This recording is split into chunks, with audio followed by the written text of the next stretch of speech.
लीजिए सुनिए आचार्य चतुर्सेन शास्त्री के लिखे उपन्यास वयम रक्षामः का 78वां भाग वनगमन, मेरी यानी समीर गोस्वामी की आवाज में।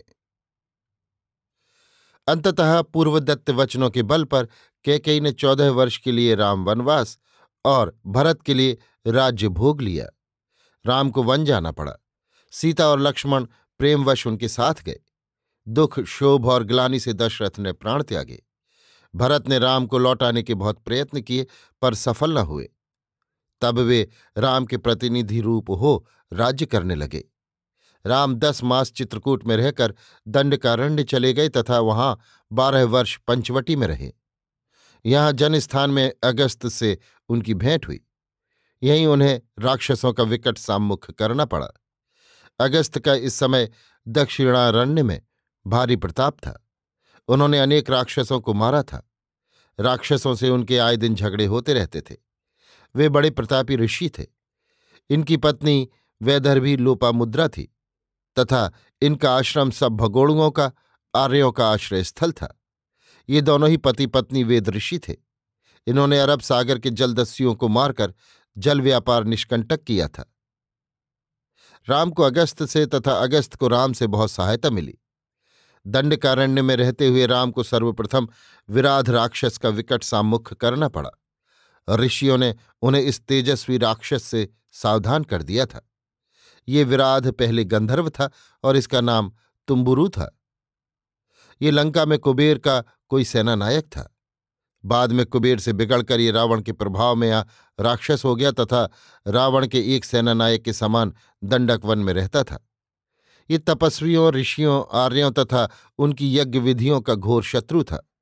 ये महाबली अजेय योद्धा था। इसके शरीर में 10 हाथियों का बल था। एक बार वन में मृगया करते हुए अचानक ही राम की भेंट इस राक्षस से हो गई। ये राक्षस उस समय व्याघ्र चर्म कमर में लपेट अपना आखेट कर एक शूल से व्याघ्र, हरिण और सिंह का सिर लटकाए लौट रहा था। उसके आतंक और गर्जन से वन आतंकित हो रहा था। ज्यों ही उसने राम, सीता और लक्ष्मण को सम्मुख आते देखा तो सहसा रुककर कहा, अरे तुम कौन नवागंतुक यहां दंडक वन में निर्भय घूम रहे हो? तुम्हें तो मैं यहां प्रथम बार ही देख रहा हूं। ये क्या बात है? तुम्हारे सिर पर तो तपस्वियों के समान जटाजूट है, पर कंधे पर धनुष और साथ में स्त्री क्यों है? स्त्री सहित तपस्वियों का इस प्रकार घूमना बड़े कलंक की बात है। मुझे तो तुम लोग कोई कपटी तपस्वी प्रतीत होते हो। मैं विराध राक्षस हूं और तुम जैसे पाखंडी तपस्वियों का आखेट करना ही मेरा कार्य है। आज मैं तुम दोनों पापिष्ठों का रक्तपान करूंगा और ये सुंदरी मेरी स्त्री बनेगी। ये कहकर उसने लपक कर सीता को अपनी बगल में दबोच लिया और अपना शूल हवा में घुमाता हुआ चीत्कार करता हुआ वन की ओर चल दिया। सीता उसके अंक में जाते ही भय से मूर्छित हो गई। ये देख राम एकदम व्याकुल और किंकर्तव्य विमूढ़ हो गए। वे विलाप करके कहने लगे, हे भाई, जिस अभिप्राय से कैकेयी ने मुझे यहां वन में भेजा था वो आज पूरा हो गया। देखो, मेरे देखते ही देखते ये दुरात्मा मेरी पत्नी का हरण किए जा रहा है। परंतु लक्ष्मण ने वीर दर्प से कहा, आर्य, कातर न हो, मैं अभी इस दुरात्मा को मार गिराता हूं। इतना कह उन्होंने तीखे बाणों से विराध पर निरंतर प्रहार करने आरंभ किए। लक्ष्मण के बाणों से विद्ध हो वेदना से व्याकुल वो राक्षस क्रोध से सीता को भूमि पर पटक लक्ष्मण की ओर झपटा। इस पर राम ने बाणों की वर्षा करके उसका अंग छलनी कर दिया। तब वो अपना तेजोमय शूल लेकर इन दोनों भाइयों पर टूट पड़ा और दोनों भाइयों को कमर से पकड़कर कांख में दबा चल दिया। ये देख सीता जोर जोर से आर्तनाद करने लगी और कहने लगी, अरे राक्षस, तू उन्हें छोड़ दे और मुझे ले चल। उधर लक्ष्मण ने उसकी बाईं भुजा उखाड़ ली। भुजा टूटते ही लक्ष्मण उसकी पकड़ से छूट गए और तलवार से उस पर वार करने लगे। इसी समय अवसर पाकर राम ने भी अपना छुटकारा कर उसे एक गड्ढे में धकेल दिया तथा उसके कंठ पर पैर रखकर खड़े हो गए। लक्ष्मण जल्दी जल्दी गड्ढे को पत्थर और मिट्टी से भरने लगे और उन्होंने उस दुर्दांत राक्षस को जीवित ही धरती में गाड़ दिया। इस स्थान के निकट ही शरभंग ऋषि का उपनिवेश था। आवाज सुनकर शरभंग ऋषि बहुत से तपस्वियों को लेकर आ गए तथा राम सीता को अपने आश्रम में ले गए। इसी वन में एक और तेजस्वी ऋषि सुतीक्ष्ण रहते थे। उनका आश्रम मंदाकिनी नदी के तट पर था। सुतीक्ष्ण का आश्रम बहुत बड़ा था। वे बड़े प्रभावशाली थे। वहां से वे राम को अपने आश्रम में ले गए। राम को उनसे बहुत सहायता मिली।